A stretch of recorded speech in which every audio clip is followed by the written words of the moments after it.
Hey everyone, this is Patrick from Heavy Therapy, and it is time to discuss my top 10 favorite albums of 2023. This is part 4 of my big year-end list. I started counting down from number 40, and now I have made it to number 10 through 1. An exciting year for metal, an exciting year to watch other people's year-end list. There's a lot of variety on all these lists. There's some commonalities, of course, but if you like more thrash, you like more heavy metal, you like more death metal, black metal, there are different channels for you here on YouTube, and that is really fun. So yeah, without further ado, let me begin. So number 10 for me is Olruth with Of Existential Distortion. This is a band from Iceland. This album came out on Dark Descent Records. This is their debut full-length. This is 8 tracks and 44 minutes and 34 seconds of mostly black metal, but you know, they're considered black/death on the Metal Archives, and that does make sense to me. It is mid-paced to slow-paced black metal. I did a review for this earlier in the year. I will put a link to that in the description of this video. This is a 5-piece. I'm not going to try to say all the names, but there is Brecky on vocals, and his vocal performance carries this album into the top 10 for me. It has fallen throughout the year a little bit, but if you like dark, twisting, tremolo riff, heavy, sort of Belphegor style, Behemoth, Sulfur Aeon style Black Death, you will like this.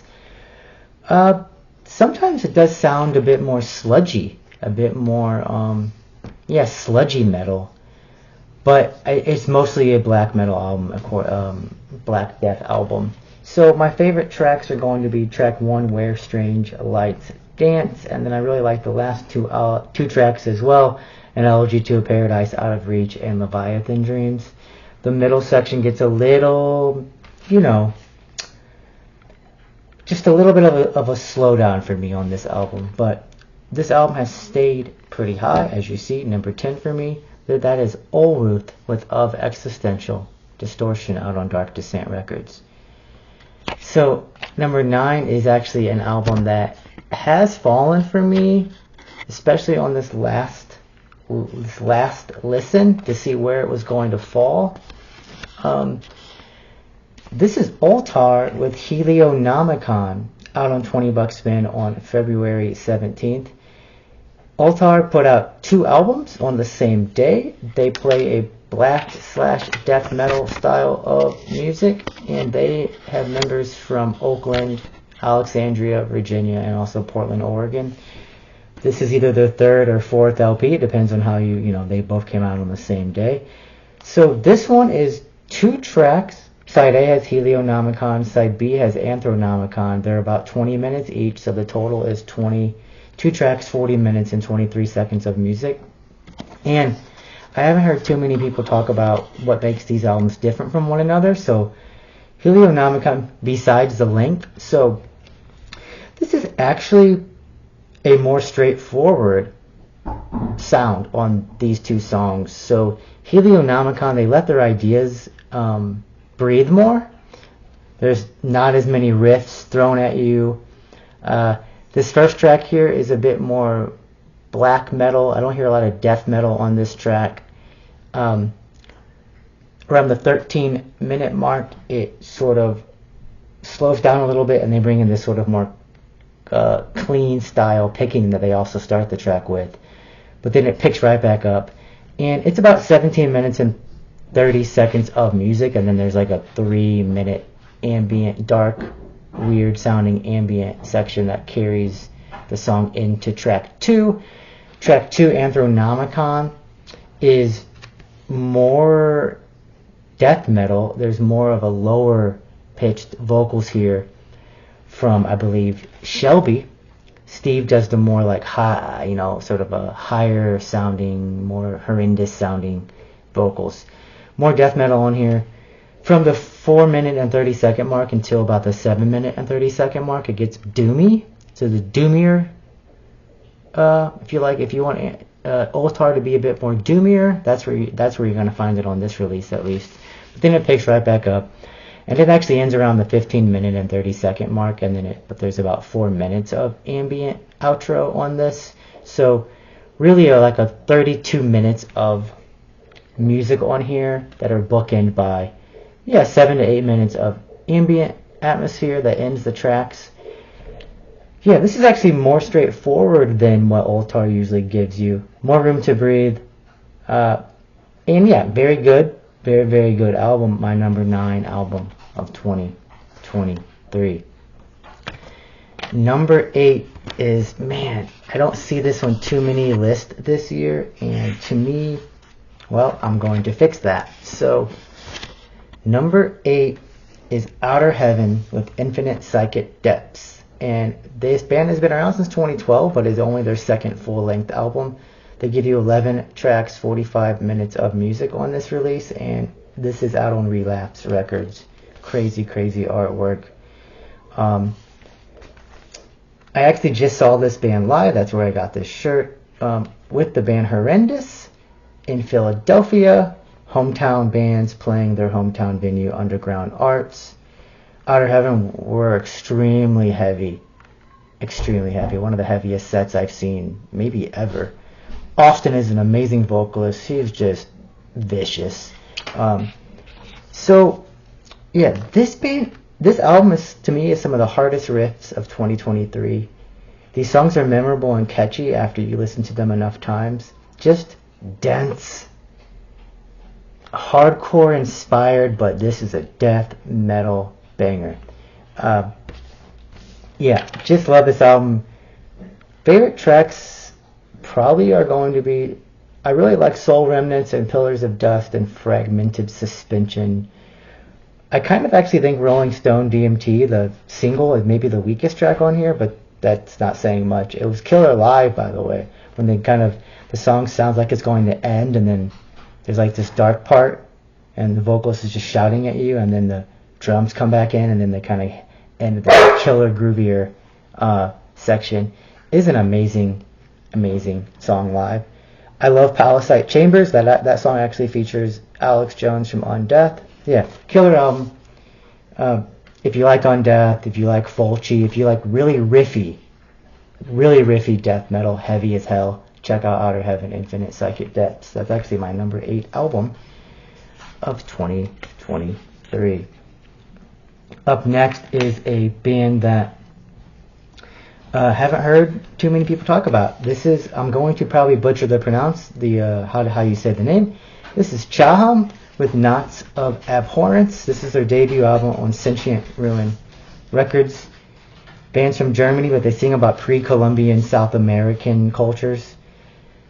Man, so this combines sort of the war, bestial, black and death metal with prog rock synths that come in, and guitar leads and guitar solos, and it also features sort of at the start of every track, it features what sounds like pre-Columbian sort of tribal instrumentation that really works really well. I just love this album. I thought it was basically a flawless release. 5 tracks. This is about 40 minutes of music. The more you listen to it, the more of the uniqueness of this album stands out. Shibalba at times in terms of its heaviness, Zompantly in terms of its heaviness.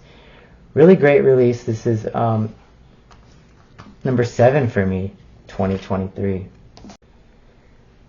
Okay, so number 6 is one of my favorite bands, and this is Vastum with Inward to Gethsemane. This is their 5th LP put out by 20 Bucks Spin. Band's been around since 2009. They're mostly from San Francisco. This album is 7 tracks and 38 minutes of music. Vastum, they have this double vocal attack from Layla and Daniel. Daniel is also in the band. Ace Felix, the drummer Chad, is also in Neckrot. Heavyweights here. Vastum play this evil, dark, brooding, experimental at times death metal. I love the rhythm dynamics. I love the tempo changes. I love their lyrics. Stillborn Eternity is one of my favorite songs on here. Vomitus in the Agony Garden as well. I think this might be my favorite Vastum album, though it's hard because they put out amazing albums so far. Yeah, Vastum, man, this album is killer. Number 6 of my top 10 albums of 2023. Top 5, and these 5 are flawless records. I mean, so are the album. This top 10 is, my top 10 here are, for me, are just extremely standout releases for me. Number 5, Void Ceremony with Threads of Unknowing. This also came out on 20 bucks spin. This is their second LP. The band's been around for 10 years, and 6 tracks, 36 minutes and 44 seconds of progressive death metal / jazz. I think of this as a death jazz release. Garrett Johnson is the main composer. He's also the vocalist and guitarist. Philip Tugis does guitars and vocals on here. You might know him from Atramintis as one of his projects. Damon Good played bass, and Charlie Corin, who's the drummer of Ascended Dead and Vrenth, played drums on this. Void Ceremony, man, just, I don't even know how to describe their sound. Again, heavy as hell, death metal, but they bring you the weird sort of cynic vibes and Demolic vibes, maybe a Dremolech as well. Killer. Also you can hear a little bit of death, especially in their first album, but progressive death metal, death jazz masterpiece here from Void Ceremony is my number 5 album of 2023. Number 4, I did a review of this album. This is Aara with Triade 3 Nix. This is the final installation of their trilogy, which was based on Robert Malthus' Melmoth the Wanderer novel, which came out in 1820. An amazing, prolific band. This is hyper melodic, atmospheric, yet riffy, if you consider tremolo riffs to be, if you consider riffy to be tremolo riffs, yes. Vendir, I hear Jamie from Knoll on vocals. Classic music is a big inspiration for this band apparently, and I can hear that as well. Yeah, heavy, emotional, beautiful, haunting black metal here out of Switzerland. Apparently they have another full length ready for 2024, and yeah, just love this album. Love the mood that it puts me in. Very contemplative. Makes me sad in the way that I think is healthy to feel sometimes, because yeah, it makes you reflect on what matters to you. Yeah, beautiful, heavy, crazy drum performance from somebody who goes by with the initials J. Aara. 2-piece / 3-piece, depends on how you want to count the drummer apparently. Love this album. Aara, Triad 3 Nix is my fourth favorite album of 2023. These next 3, so hard to put them in any order, but it was very fun. So I don't mean hard as like laborious, oh my god, this is so hard, like some people say. Just fun. But these 3 are, again, another albums that are just flawless to me, but I did order them. So this is mostly how I feel right at this moment, and I've been feeling this way for the past month or so.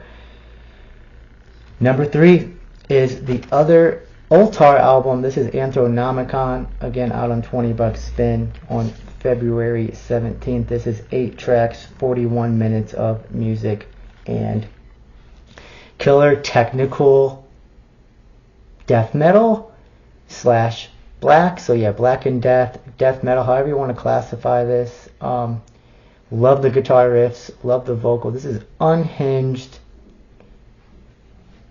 cosmic death metal. Yeah, amazing. So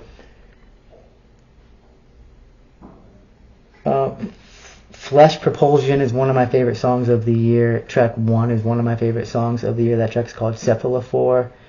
Love how the album ends. Yeah, I just love everything about this album. I said early on that this would be hard to beat, and it was very hard to beat. It was beat by a couple of albums, but this is still a 10 out of 10 for me. Love Ultar. Love this album. My favorite of their catalog so far. Love Ultar. Okay, number 2, and I'm proudly to say this is my number 2 album. This has been a divisive band for some people this year. It doesn't really make any sense to me. Yes, the Mighty Tomb Mold with The Enduring Spirit. I love everything about this band, everything about this release. Maybe my favorite album art of the year. Yeah. This is not too much different from Planetary Clairvoyance. What's different is they lean more into the progressive elements. The guitar tone, the production is cleaner, sure. But they hinted at going this direction, especially on their EP as well, that just came out last year. But yeah, I think this album is amazing. It is still it's just as heavy as their other stuff. You got to give it a couple of listens. I keep going back to this, an extremely fun listen. I love the riffs on this. I love the vocals here. Yeah, just a killer album. You have Derek Vela on guitars and bass. You have Payson on guitars. He's an amazing guitarist as well as Derek. Max on drums and vocals. Tomb Mold, The Enduring Spirit. This is an album that, yeah, I don't understand. If you stopped listening to this band before Planetary Clairvoyance, that makes sense to me. But if you liked Planetary Clairvoyance, I don't see why you wouldn't like this. My favorite songs, maybe Fate's Tangled Thread and Flesh as Armor. The last song, though, is an amazing song, The Enduring Spirit of Calamity. I do hear some atheist influences on here, especially their album Elements. But man, Tomb Mold's just top notch for me. Can't get enough of this album. It is my favorite Tomb Mold album. And that's hard. That's saying a lot because Manner of Infinite Forms is a 10 out of 10 for me. It is different. That album's heavier, for sure. But bands change and evolve, and I see nothing wrong with this direction. I love this direction. The lyrics are really cool. Give this a listen again. If you like riffs, if you like heavy as hell death metal, they're still giving this to you. Tomb Mold, The Enduring Spirit, my number 2 album of 2023. Okay, my number 1 album of the year, and I just saw this band live with Outer Heaven. I am talking about Horrendous with Ontological Mysterium. This is their 5th LP, and the band's been around since 2009. They have changed a lot for sure. So on this album they give you 9 tracks, almost 38 minutes of music. Came out on August 18th on Season of Mist. So yeah, saw this band perform basically this entire album on the 28th of December. They started the show with The Blaze, of course, going into Chrysopoeia, the Archaeology of Dawn. They did not play Neon, Leviathan, or Aurora Neoterica. And then they actually played Cult of Shadow next, and then Preterition Hymn. And then they threw in another song, another older song, and then they ended the set with the last 3 tracks of this album until they came back for an encore, and they played The Stranger as their encore. But yeah, just absolutely a killer album. And yeah, albums that stand the test of time have songs that you love to hear that never get old. These are the, I mean, you can't say it's going to stand the test of time because time hasn't, not that much time has passed yet. But for me, this is a perfect album with perfect songs. Preterition Hymn is it's just an amazing, doomier, slower song. Ontological Mysterium crushed live. That is maybe my favorite song on the album, but then you bring in the death knell, Ringeth. This band is deceptively heavy. This is a really heavy band still. This is a combination of death metal, speed metal, heavy metal, thrash. All members shine live. All members shine on this album. Horrendous, Ontological Mysterium is my favorite album of the year. The album's getting a lot of hype. The band is maybe blowing up. I hope so. It's worth it. They deserve it. And yeah, this album is killer. Check out Horrendous, Ontological Mysterium. Killer year 2023. Put your list in the comment section if you like. And yeah, talk to you all later. You have a good end of the year, and I will see you into 2024. Stay heavy.